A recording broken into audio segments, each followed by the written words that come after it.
Hello everyone, welcome back to the channel. So today we're going to be talking about all of the books that have been living rent-free in my head ever since I read them. A lot of these are older books when I started reading like the dark romance genre. In fact, the first book not the first book, one of the books I'm going to talk about was actually was the first dark romance that I remember reading. And there is vlog evidence of me reading this book on this channel, which I'll link down below if I remember. But I did my first ever smut-a-thon. I don't know, it might have been 2018, 2019, somewhere around there. And I read this book during smut-a-thon and was like, opened up to this whole new world of this dark romance genre. And I have never looked back. I have not looked back since. I am not disappointed at all by it. And then there are a couple books that are not in the romance. I mean, they're romance, but they're like not in the considered like dark romance genre. I've got some fantasy in here. I've got some paranormal in here. There are only 6 books that I'm going to talk about. I wanted to do 10, but I couldn't find 10 that really are cemented in my brain. There are a lot of books that have like specific scenes or moments that really stick with me, but like the book as a whole isn't necessarily, maybe not something I would reread again. Doesn't mean it wasn't a 5-star read. But these are just the ones that are like the cream of the crop, if that makes sense. These are books that, if you know that I forum roleplay, these are books that I've taken plots from and turned them into like a roleplay thing. So that's when you know that it's really, really stuck with me, because I just desperately want to write in the world and in the situation myself. So without further ado, these are, I'm pretty sure in the order in which I read them. I did it as best I could. But so the first book we're going to talk about is actually the whole series, and that is Dark Fever by Karen Marie Moning. This is the first book of the Fever series. It still has my Borders sticker on it from when I bought it, but I have read this series. I've read at least the first 5 books 3 or 4 times because I absolutely love this series. After the 5th book, it kind of gets a little bit iffy. I still have not read the final book of the series, but I did have an intention. I don't know if I'll get to it this year, but I did have intentions of rereading the entire series and vlogging my experience rereading the entire series. I used to say this was my favorite series of all time, and I want to reread it again and to finally read the last book and see if it still is or not. So that was one thing I was kind of planning to do this year. I don't know if I will get to it or not. We'll see how the year pans out, but I absolutely love this series. I know everyone says the first book is the worst book. Understandably, I think book 4 is probably my absolute favorite. But this was the one that started it all. I got book 3, Fae Fever, at a sidewalk sale, super cheap. Didn't realize it was the 3rd book of a series. And once I found that out, I got the first book and the second book and then read them in order, because you have to read them in order. And was just, my reading world changed. I devoured this whole series plus her Immortal Highlander series. I love Karen Marie Moning. I'm very, very excited. She is writing a new book. I don't know when it's coming out, if it's this year or next year, but I'm very, very excited to read more by her.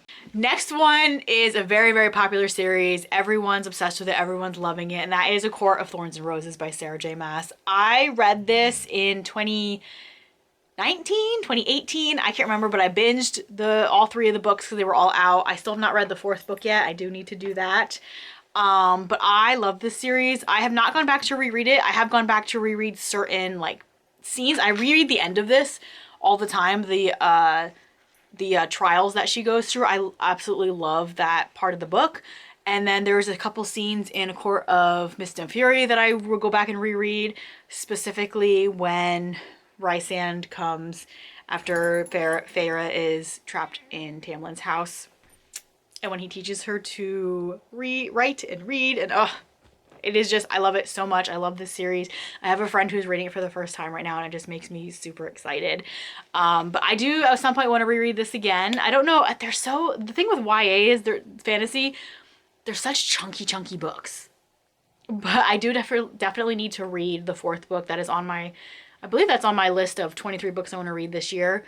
So hopefully I get to that one. I don't know if I'll reread this trilogy before I get to that one. We'll see. I think I have I read it recently enough and I've been immersed enough in the world that I remember pretty much what happens, but we'll see how that goes. Okay, next we're going into the dark romance genre. This is when I started reading dark romance. This is the first book that introduced me to it, and that is Enthralled by Giana Darling.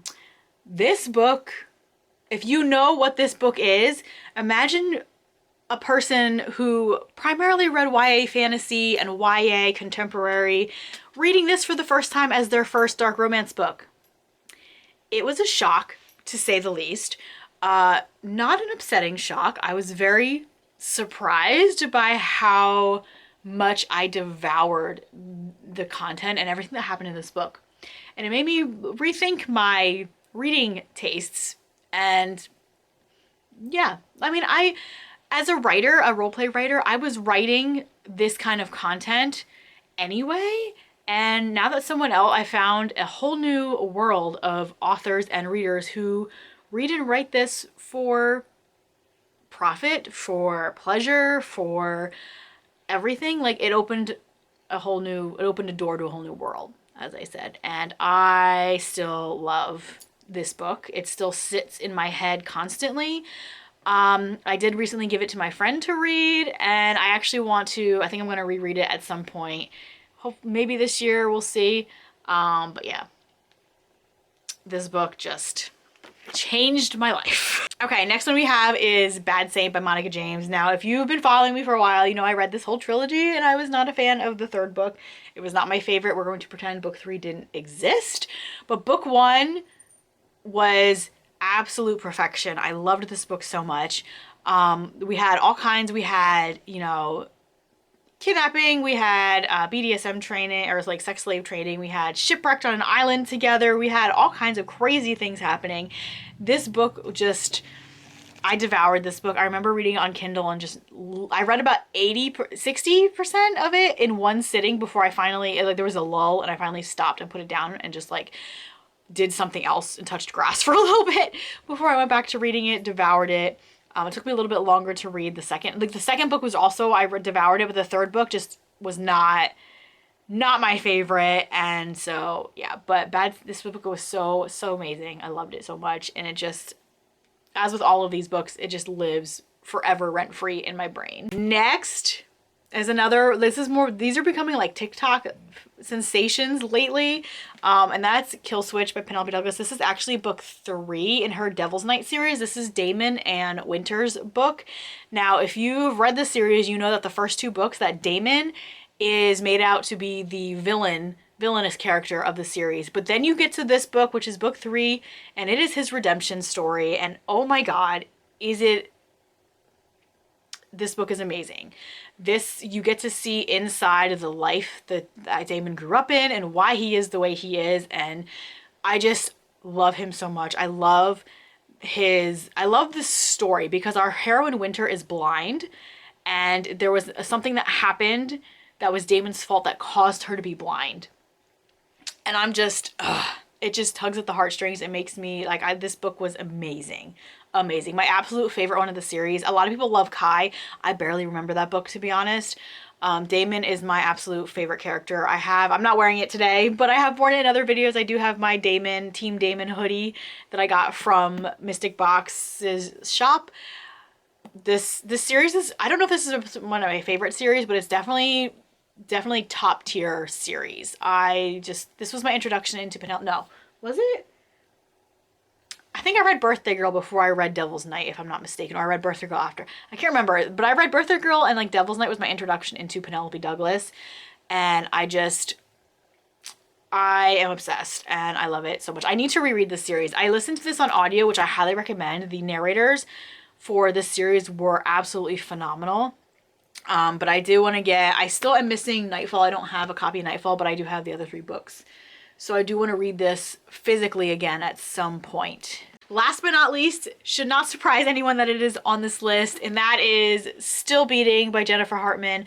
I actually read this toward the middle-ish of last year, 2022, and have not stopped thinking about it since. This book was a journey. I read it, I don't know if I read it in one sitting, but I definitely read it in a day or 2 days, and cried at the end of it because it's just so emotionally heavy and emotionally draining, but it's so well done and well written. Jennifer Hartmann just knows how to get you in the feels, I gotta say. But I know there's some people that really don't like this book. There is a lot of, all the dark romance stuff, there's a lot of triggers in here, so I definitely recommend, like, if you know your things are gonna, certain things bother you, definitely look up the triggers before going into them. I didn't know what Enthralled was about going into it, but I know I don't get triggered by things. Things don't bother me. So it was just more of a surprise about what was happening, but I wasn't like upset by anything that was happening because I'm not really fazed by a whole lot. But there is rape in Enthralled. There is rape in Still Beating. I don't know if there's rape in Bad Saint. There might be. I can't remember. I don't think there's rape in Killswitch, if I recall. Don't quote me on that. Definitely look up triggers before you go into any of these things, because don't be surprised by anything. But yeah, Still Beating was my top book of 2022 and is probably going to be one of, I don't know if it's going to be my absolute favorite book, because I mean, this is probably up there. But this is probably like definitely like a 1-2 punch between these two. I mean, Bad Saint and Enthralled are up there, top 5, definitely. Those 4 books are like top 4. As of right now, I mean, I could read something else this year and throw those numbers completely off. But as of filming of this video, those books are like my top 4 books, and these are definitely top 2. So, yeah. But that's it.